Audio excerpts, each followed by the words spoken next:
Hello, everybody. Welcome to our webinar today. I am stalling a bit while people make it in from the waiting room, but I hope you're all having a lovely Wednesday and enjoying the spring. Okay, looks like everybody has made it in from the waiting room, so we'll go ahead and get started. Welcome to our webinar on how to save on an electric car, but also an e-bike and also an EV charging station in Rhode Island. My name is Anna Vanderspeck. I'm the Electric Vehicle Program Director at Green Energy Consumers Alliance. We're hosting the webinar today, but really it'll be some folks from the state of Rhode Island doing most of the talking today. So I just have a couple of intro slides. The first is a notification that this webinar will be recorded. We will send out the video recording as well as the slides after the webinar, but please just note that if you do ask a question in the chat and we ask it out loud, that'll be part of the recording. So by continuing with the webinar, you're consenting to participate in a recorded video. Couple basics, everyone will be muted throughout the webinar, but we absolutely encourage your participation. So please ask any questions you have in the Q&A box that you should see at the bottom of your Zoom screen. We'll take time at the end to answer all questions. As I said, the webinar will be recorded and sent in a follow-up email. And if you would like to use closed captions, you can click CC at the bottom of your screen and live text will appear under the speakers as they speak today. As I mentioned, my name is Anna Vanderspeck. I work with Green Energy Consumers Alliance. For those of you who aren't familiar with us, we are a nonprofit organization based in Rhode Island and Massachusetts. And our mission is to empower consumers and communities to speed a just transition to a zero carbon world. What that means is we have a series of programs and services that help people access various clean energy technologies. So we do a lot of educational things like this webinar today, but also help people directly access various clean energy technologies from solar to energy efficiency and heat pumps and electric cars. And we also do public policy advocacy at the state level. Since 2016, we've had a program called Drive Green that's all about electric vehicles and helps answers people's questions about vehicles and charging technology and incentives. And we have an EV finder that I'll show you a little bit later at the end of the presentation that can help shoppers find an electric vehicle model, either new or used, that meets your needs. But as part of that educational effort, we're going to be talking specifically about incentives in Rhode Island today. So I will pretty quickly turn this over to our friends from the state of Rhode Island, but today we're going to cover Rhode Island state incentives for electric vehicles, for EV charging infrastructure, for e-bikes. We'll touch a little bit upon the state of transportation electrification in Rhode Island in general. And then, as I said, we'll have plenty of time for your questions. So with that, I will ask each of our presenters to introduce themselves, and then I'll turn over the slides to you. Awesome, thanks, Anna. I'm Stephanie Simsek from the Office of Energy Resources. I'm the Electrification Program Manager, and I'm here with my colleagues Sarah and Paul, who can introduce themselves as well.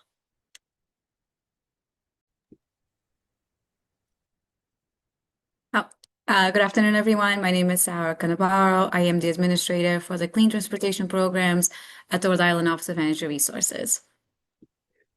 Hi, my name is Paul Barlow. I'm the Clean Transportation Associate at the OER. Thank you all very much for joining us for this webinar today, and I will stop sharing my screen and turn it over to you.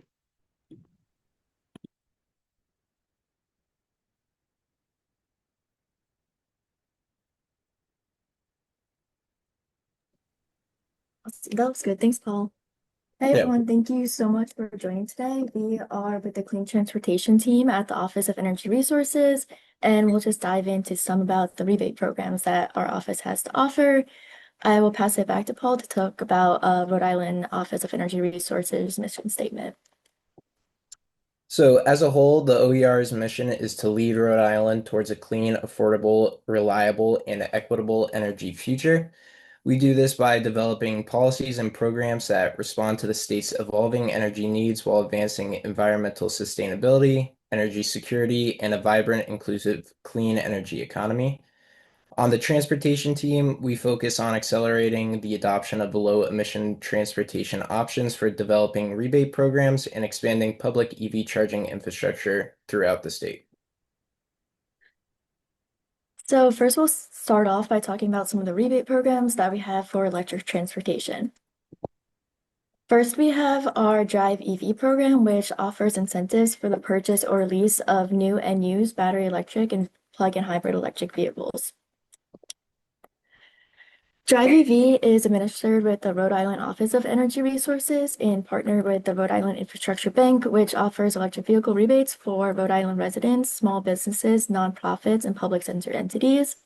As I mentioned in the previous slide, these rebates are for the purchase or lease of new and used battery electric and plug-in hybrid electric vehicles. We launched this program July 7th of 2022 to support the adoption of electric vehicles in the state of Rhode Island and help to reduce our related emissions. This chart provides a breakdown of the rebate structure of our Drive EV program. We increased our rebate amounts in January of this year. So our office offers $3,000 for new fuel cell and battery electric vehicles and $2,000 for new hybrid electric vehicles. We also offer rebates for used vehicles. So for used fuel cell and battery electric vehicle, applicants can receive a rebate of $2,500 and $1,750 for used plug-in hybrid electric vehicles. We also offer a portion for low to moderate income qualified applicants who could receive greater rebate amounts. Drive EV does come with some program restrictions. First, the applicants must be a Rhode Island resident or business located and registered in Rhode Island.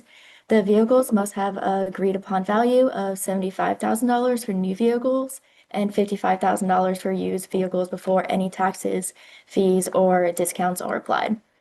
The vehicles must be registered in a Rhode Island and be purchased or leased from a Rhode Island dealership or an out-of-state qualifying dealership. The vehicles must be, the applicant must apply within 120 days of the program or lease date.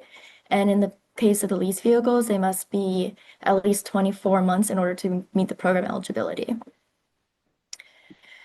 This page, we also offer program dashboards on our website where you could explore detailed infographics and up-to-date statistics. These include monthly trends, total rebates awarded, and a breakdown of program activity over time. This dashboard highlights the most popular vehicle make and models purchased or leased throughout our program. As of March 18th of 2026, the program has awarded 3,177 rebates, with strong peaks in August and October of 2023 and steady increase throughout the program's lifetime. The top 3 vehicle manufacturers you could see in the circle chart are Tesla, followed by Chevrolet and Hyundai.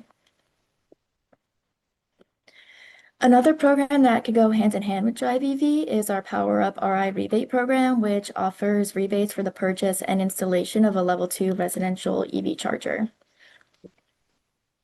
Our office, in collaboration with the Rhode Island Infrastructure Bank, launched the Power Up RI rebate program August 1st of 2024.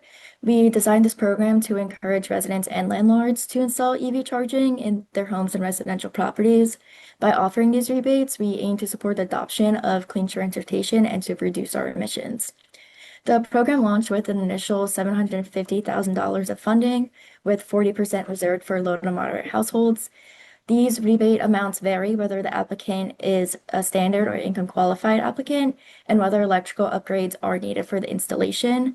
As you can see in this chart here, we provide a breakdown, so both standard and income qualified applicants can receive 100% of the cost of the charger, up to $800. And then if electrical upgrades are needed, standard applicants can receive 50%, up to $1,000, and income qualified applicants can receive 75%, up to $1,500. So for an example, a standard applicant could receive a rebate up to $1,800 when combining the charger and installation incentives. Now, moving on to the application process for Power Up RI, there's a few key requirements to keep in mind. First, the applicants must reside in a single family or multifamily property with four units or less. Renters are eligible, but they must provide a signed letter of approval from their landlord allowing the installation of the EV charger on their property. Applicants must also own or lease a battery electric vehicle or a plug-in hybrid electric vehicle, and this vehicle Like our drive program must be registered in Rhode Island. Landlords are exempt from this vehicle ownership requirement, however. In terms of eligibility, only level 2 240-volt chargers that are Energy Star or UL certified are eligible for this program, and they must be purchased new from a retail source, either online or in stores. And finally, all chargers must be installed by a certified licensed electrician. Moving on, we also offer our Power Up RI dashboard online where you could explore program statistics and trends over time. This includes monthly activity, total rebates awarded, and overall program performance and how much funding is still available. To date, the program has awarded $316,306 in rebates with a total funding pool of just over $1 million. Now I'll pass it back to Paul so he could go over some of our e-bike rebates. Thank you. Now moving on to our next program, the Erica Nadowski Memorial Electric Bicycle Rebate Program is our incentive offered for electric bikes. This program is named in honor of Erica Nadowski, a dedicated public servant, journalist, and clean energy advocate. This program launched almost 4 years ago in October of 2022 and supports the adoption of e-bikes as clean alternative modes of transportation for short to medium distance trips. This program offers two rebates, like our other rebate programs, the standard and LMI.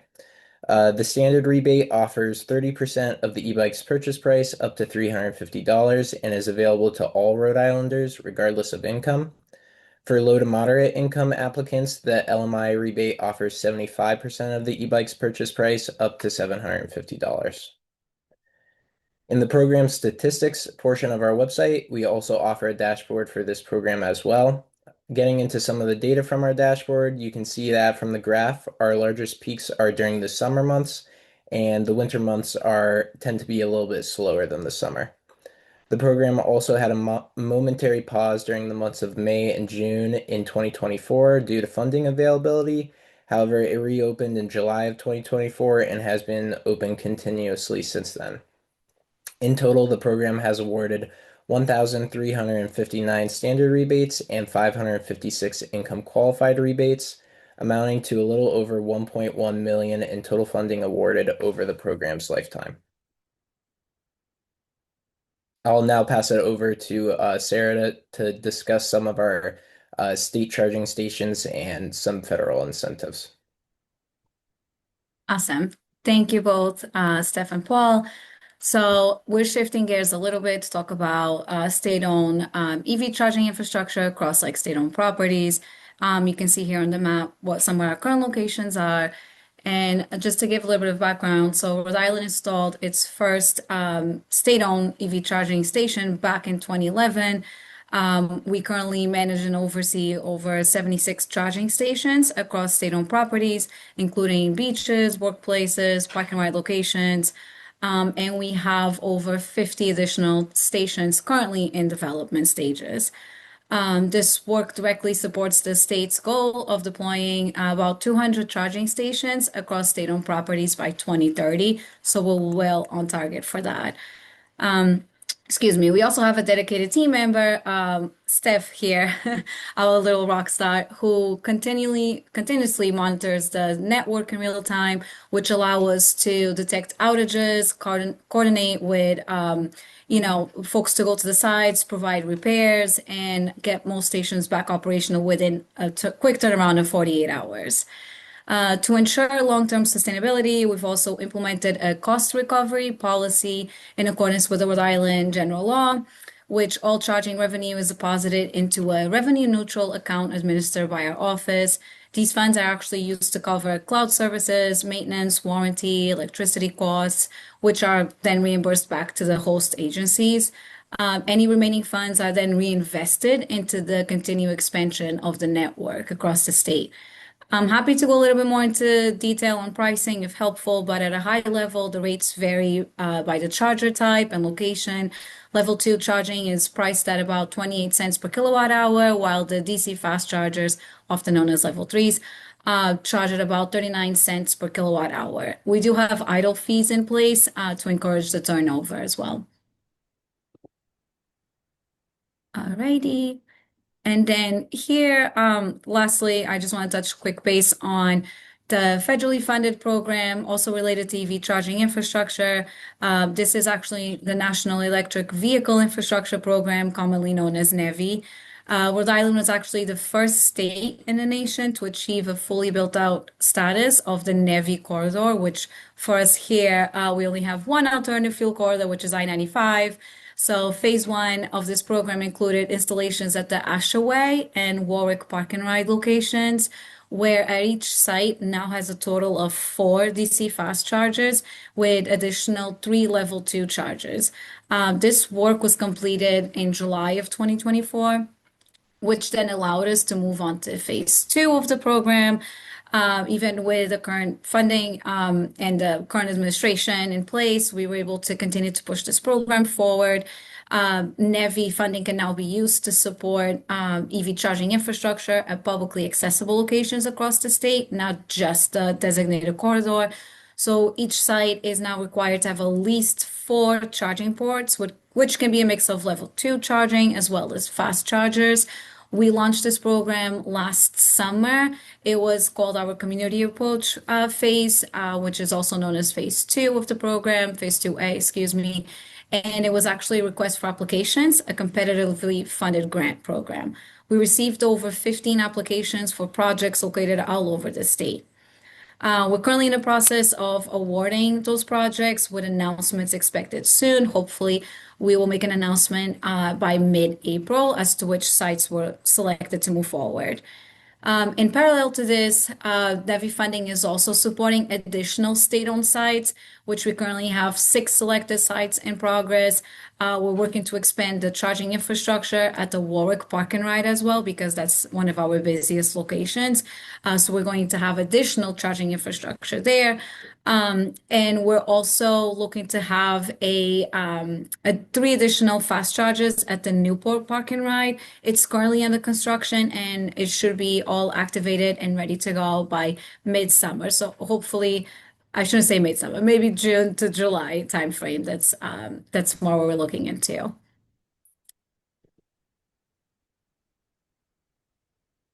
And yeah, if we have, Anna, I don't know if one is change it back to you, but we're open to have take any questions. I think this is a great time for questions. I don't see any in the chat yet, but I'll give folks a minute or two to ask any questions. One question I have, which is really just a double checking to make sure I understood it correctly, for the Power Up RI program, if the infrastructure and actual charging station itself incentives are additive. So if you don't need to upgrade your infrastructure, you get a rebate for just the station. If you do need to upgrade your infrastructure, you get a rebate for the station and for the infrastructure upgrades, and those add together. Yes, that's correct. So somebody could either purchase a level 2 charger and they might already have the outlet needed to just plug it in. So they could just receive a rebate for just a charger, or in some cases, the charger can often come with the car that's purchased. So then they can also just apply for the installation cost, and then it's in one application, but then those 2 incentives can be combined into one. Awesome. Thank you for clarifying again, re-clarifying. Of course, yes. I see, Neil, you have a question, so I'm going to allow you to unmute yourself to ask it. All right, are you able to hear me? Yes. All right, just can you go back to the screen and clarify again what is covered in regards to installation of a charging unit at a residence? I saw Yes, that I'm there's 800 for up to 800 for the charger, up to 50% or $1,000 for an upgrade of electricity to a house. But if you can clarify on the actual installation of the charger? Yes, so for our program, it has to be installed by a certified electrician. So oftentimes that could be doing ground wiring or updating your breakers or panels. So basically, we qualify anything that is electrical work and like touches the electrical panels to upgrade to 240 volts, or like a similar upgrade to like a dryer outlet per se. So as long as an electrician is there performing work, we would just need a copy of their sales receipt, and most often times that would qualify as an electrical upgrade. So that is upgrade to the residence or to the panel. What about the installation of the charger itself? Is that part of the upgrade? Yes, that is. Okay, thank you. Thanks for your question, Neil. Any other questions from attendees, either in person or in the Q&A box?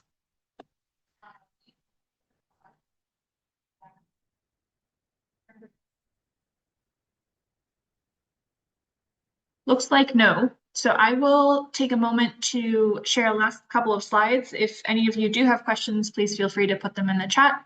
Maybe today it's just a nice quick webinar instead of a whole hour. Let me remember how my own computer works. Okay. So for those of you who don't yet have an electric vehicle and are learning about all this because you're in the market, I wanted to share a resource that we have developed, which is called our EV Finder. This is a tool that you can use that you can find on our website at greenenergyconsumers.org, where you can look at different new and also used electric vehicle models and sort and filter by different characteristics to see what might be the best fit for you. So if you know that your budget is $20,000 and you want to see what newer used vehicles exist, you can set a filter by price and then add other filters by range or charging network access or number of seats or all-wheel drive versus rear-wheel drive, and then sort by price or by range to narrow down your choices. For new vehicles, we display the base MSRP and then the rebates. Unfortunately, in this screenshot, I forgot to check off Rhode Island. So this one's showing Massachusetts state rebates, but you can toggle to Rhode Island and see what the price is once you take into account the Rhode Island state rebate. Then for used vehicles, we refer to Kelley Blue Book, which is an online resource where you can see what a fair purchase price would be for almost any used vehicle model.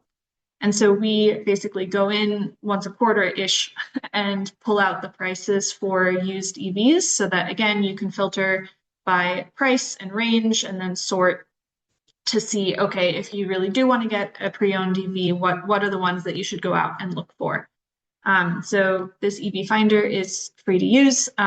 We definitely encourage you to use it and send us an email if you have any questions.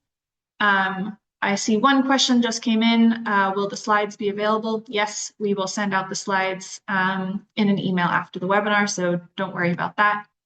I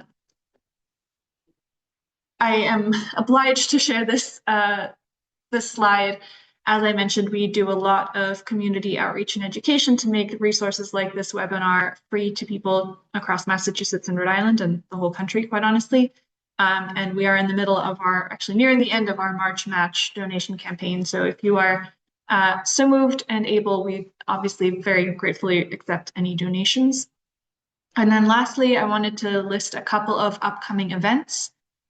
If you're interested, we have a webinar coming up in April about offshore wind and why it's so key to a reliable, affordable electricity system in Rhode Island and Massachusetts.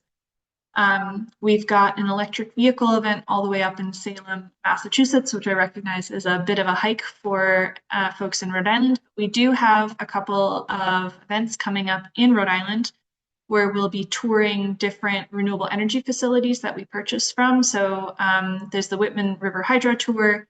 There's a spring meeting in Providence on May 11th, which is where we come together to celebrate what we've done in the last year and sort of look forward to the following year. And then on June 10th, we'll have a tour of one of the wind turbines right in Providence. So you are welcome to any and all of these, and you can learn more at greenenergyconsumers.org/events. And that is already the end of the presentation. So I think a big thanks to you all for coming to learn, and the three of you for coming to share information about Rhode Island's programs. I will send out an email with the recording and the slides, and you're always welcome to reach out to any of us with any questions. And I think that's a wrap. Thank you so much, everyone, and thank you for having us. It's always a pleasure. Of course. Have a great rest of your days. Thank you. Thanks, everyone.